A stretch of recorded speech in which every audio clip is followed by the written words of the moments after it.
वापस आते ही लेते हैं। मैं आपकी सगी बहन हूँ, रियल फैमिली तो हम हैं, फिर उसका इंतजार क्यों करें?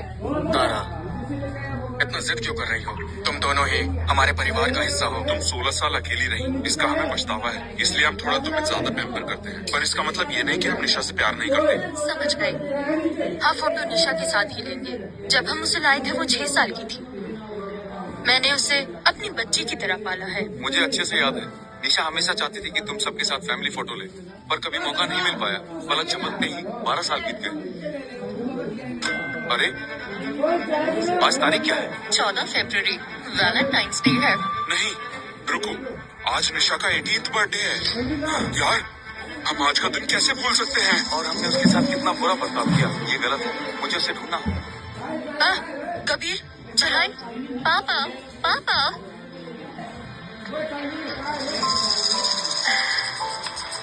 तारा, मुबारक हो, अब तुम इस कपूर परिवार की इकलौती प्रिंसेस हो। आखिर मैं कपूर परिवार में आ ही गई। अब कोई मेरा रास्ता नहीं रोक सकता। अगर उन्हें पता चले कि गोद ली हुई लड़की असल में उनकी अपनी बेटी थी और तुम फरेबी हो, तो वो जरूर पछताएंगे। क्या फायदा? उन्होंने उसका दिल तो पहले ही तोड़ दिया। टूटा आईना जुड़ता है क्या? इतनी रात को कहाँ चली गई होगी? निशा, आरव, जल्दी।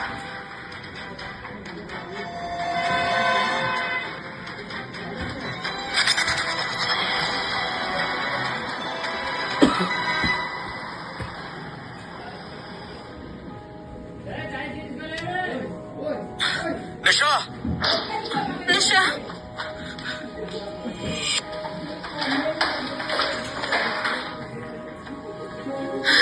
निशा, निशा।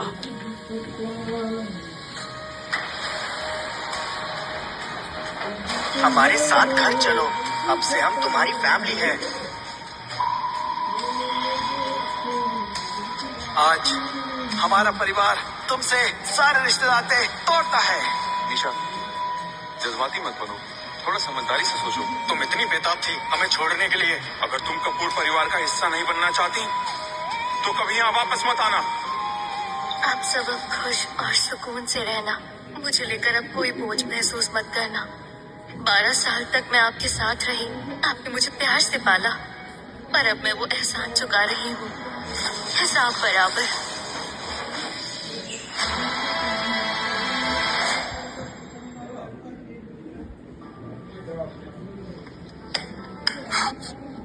उमा आंटी, जी जी बोलिए। मैंने आपको कमरा ठीक करवाने को कहा था, फिर ये लाइट अभी तक खराब क्यों है? आपको पता नहीं निशा अंधेरे से डरती है। अब वो अंधेरे से नहीं डरती।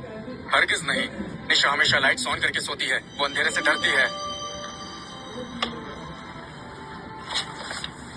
डरो मत निशा, मैं यही हूँ। अब से मैं हमेशा अपनी प्यारी से गुड़िया के साथ रहूंगा और तुम्हें प्रोटेक्ट करूंगा। भैया, मुझे बहुत डर लग रहा है, लाइट कब आएगी? डरो मत निशा, हम तुम्हारे लिए लाइट्स जला के रखेंगे। उमा आंटी, ये सब हो क्या रहा है? जब से निशा को स्टोर रूम में बंद कर दिया गया, तब से उसका डर निकल चुका है। Store room? तारा तुम्हारे साथ कुछ लेने गई थी और तुमने उसे स्टोर रूम में बंद कर दिया। वो बीमार हो गई। मैंने नहीं किया। अब बहस करोगी? अब यही रहो, यहाँ रहकर देखो कि बंद कमरे में कैसा लगता है। चलिए।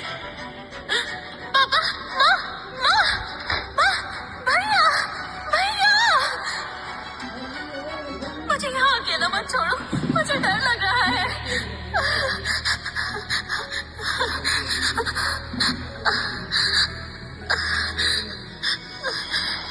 निशा पूरे 24 घंटे तक बंद रही। उसकी जान तक जा सकती थी। मौत के मुंह तक पहुंच गई। उसके बाद अंधेरे से क्या डरना? उस वक्त मैं बस उसे सबक सिखाना चाहता था। मेरा ये इरादा नहीं था। जब हम उसे अपने घर लाए थे, तो उसको अपनी बेटी जैसे रखने का वादा किया था। हमने उसे पार्टी में भी सबके सामने कितना डांटा। निशा का फोन भी नहीं लग रहा। पूरे शहर में उसका हमारे अलावा कोई दोस्त या कोई अपना भी नहीं है। उमा आंटी, आपको पता है निशा कहाँ गई है? वो तो हर बात आपको बताती थी। शब तो जा चुकी है, अब ये सब नाटक क्यों कर रहे हैं? क्या दिखाना चाहते हैं? उसने कहा था उसे कुछ वक्त अकेले रहना है, अपना बर्थडे अकेले मनाना है।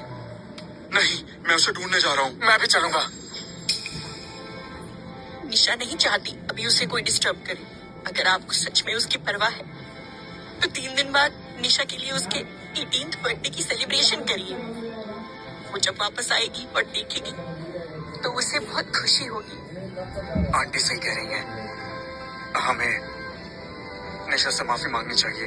इस बार मैं उसे दुनिया की सबसे खुशहाल प्रिंसेस होने का एहसास देना चाहता हूँ, तो हम उसके वापस आने का इंतजार करते हैं। पिछले 2 साल से निशा बस यही इंतजार करती रही कि तुम लोग कब उसका जरा ख्याल करो। अब तुम लोगों को भी महसूस करना होगा कि इंतजार का दर्द क्या होता है।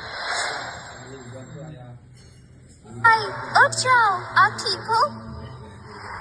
निशा हमसे सच में बहुत नाराज हो गई है। कबीर, तुम ज्यादा मत सोचो, कल तुम्हारी कॉर्निया सर्जरी है। जाओ आराम करो। कबीर, निशा जब वापस आएगी तब देखना, तुम्हारी आंखें ठीक देखकर कितना खुश होगी वो, है ना? बिल्कुल, निशा कहती थी कि वो बड़ी होकर अपने कॉर्निया वो तुम्हें दे देगी। निशा को तकलीफ पहुंचाकर ठीक होने का मौका मिलता तो जिंदगी भर अंधा रहना पसंद करता।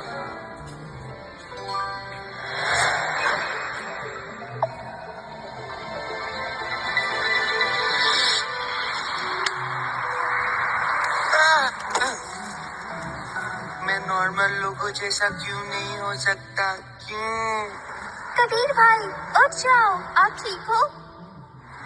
देखना, एक दिन मैं आपकी आंखों की रोशनी वापस लाकर रहूंगी। निशा, अब मेरी आंखें ठीक हो जाएंगी, प्लीज जल्दी लौट आओ।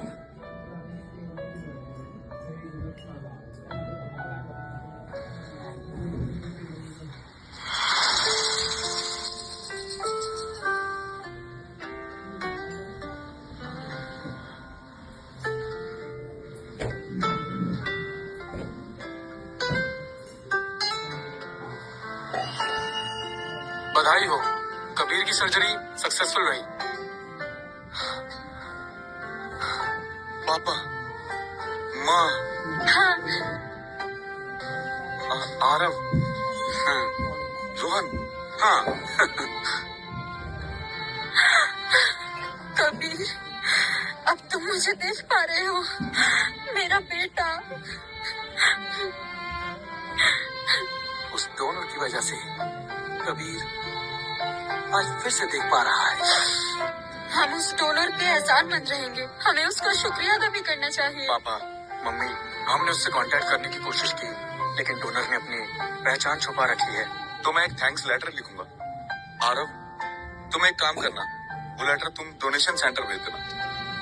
ठीक है। कबीर भाई, मुझे लगा निशा आई है। कबीर भाई, शुक्र है, आखिरकार आप देख सकते हैं। मिस्टर आरव, मिस निशा काफी दिनों से चेकअप के लिए नहीं आई है। चेकअप्स? किस लिए? आपको पता है, मिस निशा को कंजेनिटल हाइपोग्लाइसीमिया है। ज्यादा बढ़ जाए तो गहरा शॉक लग सकता है या मौत भी हो सकती है। वो काफी दिनों से अपना चेकअप मिस कर रही हैं।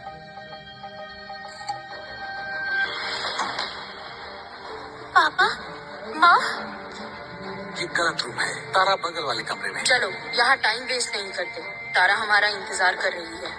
नाटक खत्म हुआ, जाओ कहीं और मरने का नाटक करो। दवाई चाहिए। नाटक बंद करो, तुम्हें क्या हुआ है? गलती मेरी है, अगर मैं वापस ना आती। तारा, ऐसा नहीं है, हम सब ने उसे इग्नोर किया।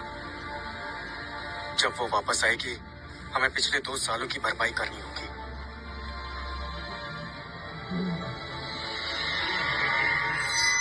कबीर, आज तुम्हारी आंखें ठीक हुई हैं, कहीं जाना हो तो मैं ले चलता हूँ। मुझे घर जाना है, जहाँ मैं और निशा साथ रहते थे, वो घर देखना है। कबीर भाई, आराम से। ठीक है।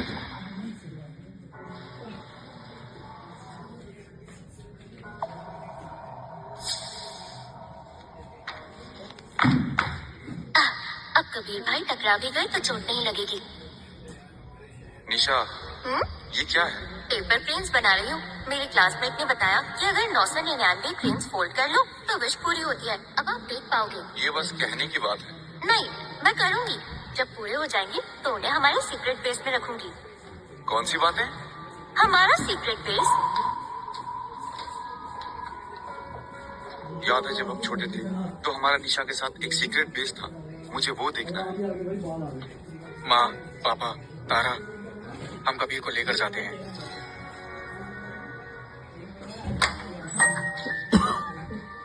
आरव भाई, आप आखिर आ ही गए। मैं कब से आपका इंतजार कर रही थी। प्रॉमिस आगे से इंतजार नहीं कराएंगे।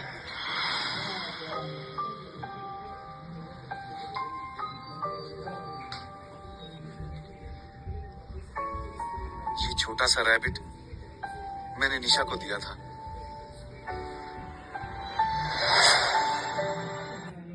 कि अब मैं देख सकता हूँ। मैं तो ये भी नहीं जानता तुम दिखती कैसी हो। कब ये तो वही बॉक्स लग रहा है जो हम अपने सीक्रेट बेस में सीक्रेट मैसेज के लिए यूज करते थे। हम भूल ही गए थे कि हमारा एक सीक्रेट बेस भी था। निशा ने कितने मैसेजेस लिखे हुए हैं।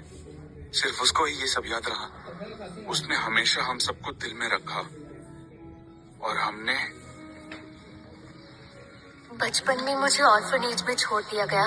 मुझे लगा मुझे कभी फैमिली नहीं मिलेगी, पर फिर वो लोग मेरी जिंदगी में आए। तब समझ आया कि प्यार का एहसास कैसा होता है। हमारे साथ घर चलो, अब से हम तुम्हारी फैमिली है। उनके साथ हर एक दिन सपना सा लगता था, बिल्कुल एक फेरी टेल। मुझे उन्होंने दुनिया की सारी खुशियाँ दी। निशा, मेरे लिए मेरी फैमिली के साथ ये बॉन्ड बहुत कीमती है, पर हर दिन थोड़ा डर भी रहता है। मेरे भाई मुझसे बहुत प्यार करते हैं। डर लगता है कहीं ये सपना टूट ना जाए। मेरे भाई मेरी जिंदगी के लगभग हर फर्स्ट एक्सपीरियंस का हिस्सा रहे।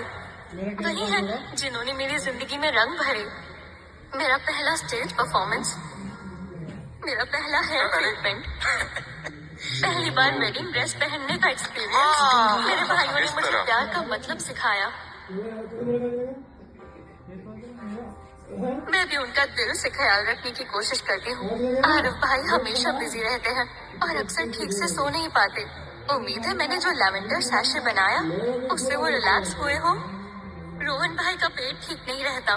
मैंने बहुत रेसिपीज पर रिसर्च की ताकि उनका डाइजेशन बेटर हो। मुझे कबीर भाई की सबसे ज्यादा चिंता रहती है। वो देख नहीं पाते और वो ऐसा शो करते हैं जैसे कोई प्रॉब्लम ही नहीं है। कबीर भाई, मुझे पता है वो बस हमें परेशान नहीं करना चाहते, पर असल में अंदर ही अंदर बहुत उदास होते होंगे। मैं कबीर भाई की आंखें ठीक करने के लिए कुछ भी करने को तैयार हूँ, पर तब तक मैं हमेशा उनका साया बनकर रहूंगी, उनकी आंखें बनकर उनकी हिफाजत करती रहूंगी। निशा, जल्दी वापस आ जाओ। मैं अब तक तुम्हें बता नहीं पाया कि अब मैं देख सकता हूँ। मैं तो ये भी नहीं जानता तुम दिखती कैसी हो। कबीर, आंखें अभी ठीक हुई है ना? मैं तुम्हें अभी निशा की स्क्रैप बुक दिखाने ले चलता हूँ। उसमें हमारी सालों की सारी यादें हैं। ठीक है? ये क्या है?